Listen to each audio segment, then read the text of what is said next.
મિત્રો હરણ માટે સ્વાગત છે તમારું ગુજરાતી ઇન્વેસ્ટર ચેનલની અંદર. ખૂબ જ અગત્યનો વિડીયો અને જે લોકો માર્કેટની અંદર નવા આવ્યા છે કે હજુ નવા આવવા ઈચ્છે છે એની માટે પણ ખૂબ જ અગત્યનો વિડીયો કે જે કોઈના કહેવાથી કે કોઈના કલિગ્સ સ્નેહીજનોના કહેવાથી કે જે માર્કેટની અંદર અત્યારે આવી રહ્યા છે કે એના માટે ખૂબ જ અગત્યનો અને જે હજુ એવું વિચારે છે કે આવનારા સમયની અંદર માર્કેટ અહીંથી ક્રેશ થઈ જવાનું છે કે એવું માને છે કે હવે માર્કેટ અહીંથી રિકવર નથી થવાનું કે જે અહીંથી એવું વિચારી અને એક્ઝિટ થઈ જાય છે કે એના માટે આ ખૂબ જ અગત્યનો વિડીયો. એક વસ્તુ વિચારજો મિત્રો કે માર્કેટ છે એ પહેલી વાર નીચે આવે છે કે આવું ભૂતકાળમાં કેટલી વાર બનેલું છે, આવી ઘટનાઓ કેટલી વખત બનેલી છે, કોઈ કારણ હોઈ શકે. હાલમાં અત્યારે યુદ્ધના એક કારણ છે કે જે આપણે ક્રૂડ ઓઇલ ક્રાઇસિસ કહીએ કે ઓઇલ પ્રાઇસ ક્રાઇસિસ જોવા મળી રહ્યો છે કે આ એક કારણ આપણને જોવા મળી રહ્યું છે. પણ ભૂતકાળની અંદર આ અલગ અલગ કારણો ઉપર આપણું માર્કેટ ઘણી વખત નીચે આવેલું છે. થોડી એવી હિસ્ટ્રીની સાથે ચેક કરશો મિત્રો કે ખરેખર માર્કેટ એટલું બધું નીચે ભૂતકાળમાં આવ્યું છે તો કેવી કેવી પરિસ્થિતિ ઊભી થઈ અને ત્યાર પછીના કેટલા સમયગાળા પછી માર્કેટ આપણું રિકવર થયેલું છે કે જે આ રિકવર થયેલા માર્કેટની અંદર શું રોકાણકારોએ શું કરવું જોઈએ. આ ખૂબ જ ફાયદામાં રહેશે તમારા માટે પોઈન્ટ કે જે 2008ની અંદર મિત્રો જોશો તો લેમન કોલેપ્સ જોવા મળ્યો હતો, લેમન ક્રાઇસિસ જે જોવા મળ્યો તો 2008ની અંદર કે જ્યારે નિફ્ટી છે એ 60% ડાઉન થયું હતું, બેંક નિફ્ટી 72% ડાઉન થયું હતું, 60%. અત્યારે તો આપણું માર્કેટ 15% પૂર્ણરૂપે નીચે નથી આવ્યું કે એવરેજ જોશો તો 15%ની આસપાસ.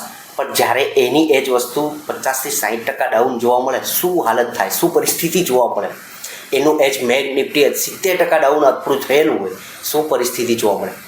કહેવાનો અર્થ એ છે એ આપણે જોવું નથી પણ અહીંથી શીખવાનું એ છે કે ત્યાર પછી આનું આ જ માર્કેટ 2010ની અંદર નવો હાઈ બનાવે છે કે આ એ જ માર્કેટ છે કે જેની અંદર અત્યારે જે ડરનો માહોલ તમને જોવા મળ્યો છે એ કે આ માર્કેટ એક વર્ષ કે જે 2008ની અંદર એટલા ટકા 70% down, bank Nifty 60% Nifty down છે તો 2010ની અંદર નવો હાઈ પણ બનેલો છે. આની આ જ વસ્તુ ફરી એક વખત 2011માં બીજી એક ઘટના બને છે કે યુરોડેપ પ્લસ યુએસ ડાઉનગ્રેડ ક્રેશ કે જે ત્યારે પણ માર્કેટ સારું એવું ડાઉન થયું. 2013ની અંદર ફરી એક નવો હાઈ બને છે. ત્યાર પછી 2015-16ની અંદર ચાઇના સ્લો ડાઉન જોવા મળ્યો કે જેના એક વર્ષ પછી ફરી એક નવો હાઈ જોવા મળેલો હતો. ત્યાર પછી એનબીએફસી ક્રાઇસિસ કે જે 2018ની અંદર જોવા મળ્યું હતું કે આ જે એનબીએફસીનો ક્રાઇસિસ છે એની અંદર પણ સારું એવું માર્કેટ ડાઉન થયું હતું, ફરી એક હાઈ તરફ માર્કેટ આપણું ગયેલું હતું. આનાથી વિશેષ કે જે હમણાં રિસેન્ટલી ઘણા લોકોએ અનુભવેલું પણ હશે કે કોવિડ સમય, કોરોના સમય એકાએક ફાસ્ટ ડાઉન થયેલું કે ઝડપથી માર્કેટ નીચેલું આવેલું હોય કે ફાસ્ટેસ્ટ ક્રેશ કહીએ કે જેની અંદર નિફ્ટી 38% ડાઉન થયું હતું, બેંક નિફ્ટી 45% ડાઉન થયેલું હતું. પણ એના પછીના એક વર્ષ પણ પૂર્ણ નહોતું થયું ત્યાં સુધીમાં આપણું માર્કેટ રિકવર થતું જોવા મળ્યું હતું અને 2021માં એક નવો હાઈ થતો જોવા મળ્યો હતો. આ જેટલા પ્રકારના અલગ અલગ ક્રાઇસિસ આપણને જોવા મળ્યા એના પછી આપણા માર્કેટે નવો હાઈ બનાવેલો છે. એટલું સ્ટ્રોંગ આપણું માર્કેટ જોવા મળ્યું છે. કારણ ગમે તે જોવા મળ્યા છે, અલગ અલગ કારણો છે.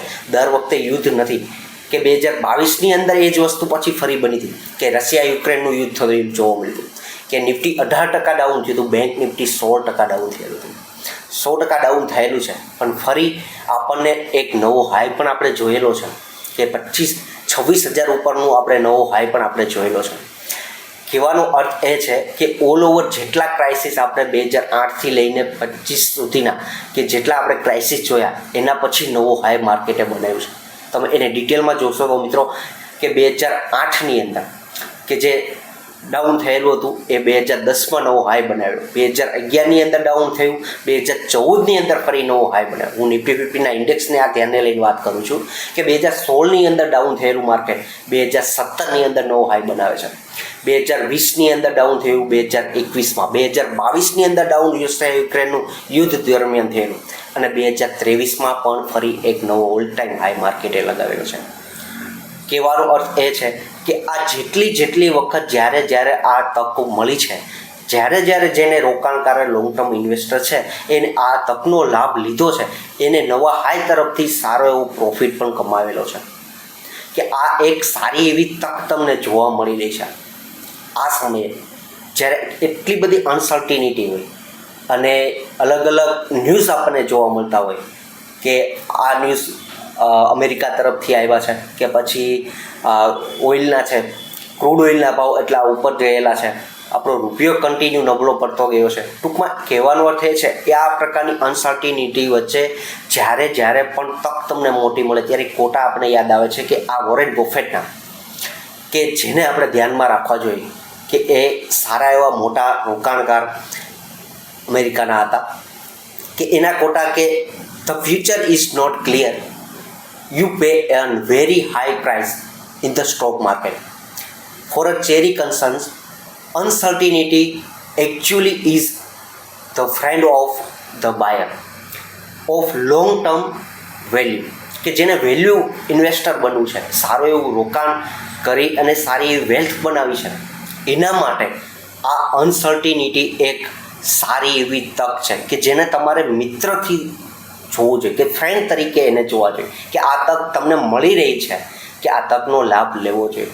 પણ એક વસ્તુ ખાસ એવી યાદ રાખવાની, એક શરૂઆતની લાઇનમાં જ લખેલું છે કે ફ્યુચર ઇઝ નોટ ક્લિયર, કે આ ક્યારે રિકવર થશે એનો સમયગાળો ફિક્સ નથી.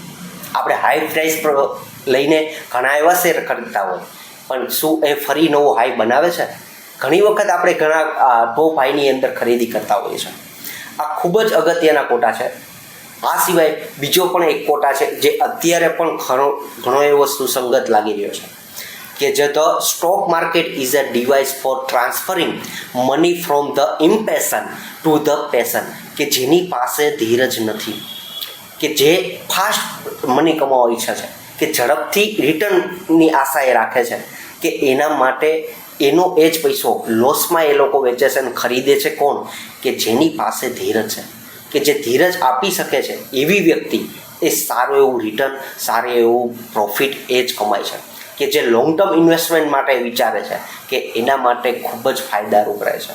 કારણ કે જે ફાસ્ટ મની કમાવા ઈચ્છે છે એની પાસે ધીરજ હોતી નથી.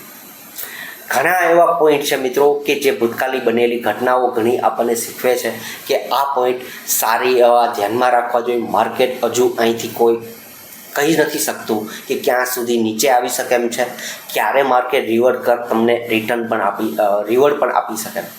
પણ એક જ વસ્તુ કે ધીરજ જાળવી અને પોર્ટફોલિયોને જાળવો, સારી એવી કંપનીઓ ઉપર ફોકસ રાખવું, વોચ લિસ્ટમાં રાખવી, આ તમને ખૂબ જ ફાયદારૂપ રહે છે.